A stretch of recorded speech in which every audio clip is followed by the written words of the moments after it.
What happens if you sue the government for your immigration case delay? Hi, my name is Luke. I'm an immigration attorney and a human rights lawyer. We have helped so many people to basically move to the US, obtain their green card, and eventually become US citizen. We have also helped so many people to obtain their second passport based on investment in a certain country. This passport, basically, they can pass it to their spouse, children, and this passport also help them to travel the world in so many countries without visa. And they can basically invest in many countries. If you have a case that has been pending for so long, either by immigration, USCIS, or immigration court, or the embassy, suing the government will automatically make your case get approval faster. Many people goes to the senators, some other people goes to the congressmen, but unfortunately, their case still stay pending forever.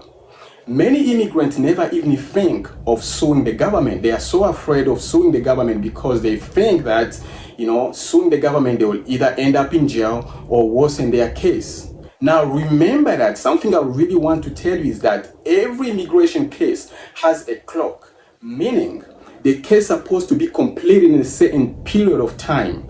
And once this case is not approved, is not completed within a certain period of time, you have the right to sue them. When you see that your case is pending for too long, then you have to know that somebody somewhere is sitting on your case, because your case has a processing clock time and your clock time basically has been stopped. Now, this gives you an option or the opportunity basically to sue the government under the Mandamus delay case. Now, everybody wants to know what happened next when I sue the government over your pending I-130, your citizenship, your asylum, or your immigrant case at the embassy. The first thing I do, or I'll tell you to tell your lawyer basically to do, because if you go to take a different lawyer, it might cost you more money. So you might want to work with your lawyer to basically file a federal court, to open a federal case.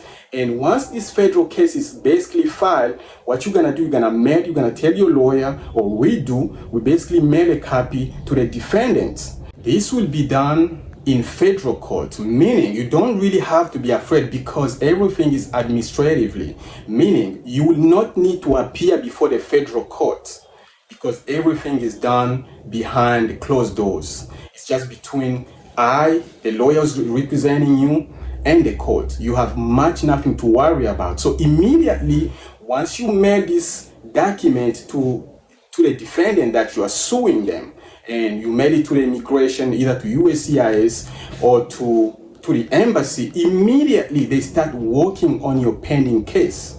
I have an example of a client from Guinea. His case was pending forever. Over 7 years, his I-130 was pending. And as soon as we sued the government, within 3 months, he was called in for an interview. When you sue the government, immediately they will start working on your pending case. So you may receive documentation such as request for evidence.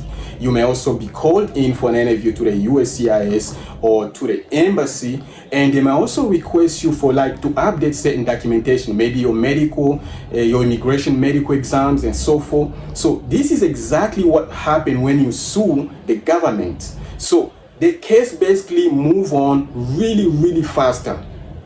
Again, I would like to say, for those who have immigration question, if you have any question, you have your case pending for so long and you don't know what to do, or you are looking into filing your case, your I-130 petition, or you are looking into doing any immigration paperwork and you don't know where to start, or you need help with sponsorship, please feel free to contact me. I'll be more than happy to help you. Look, I would like to ask you to follow, subscribe, like, share. Till next time.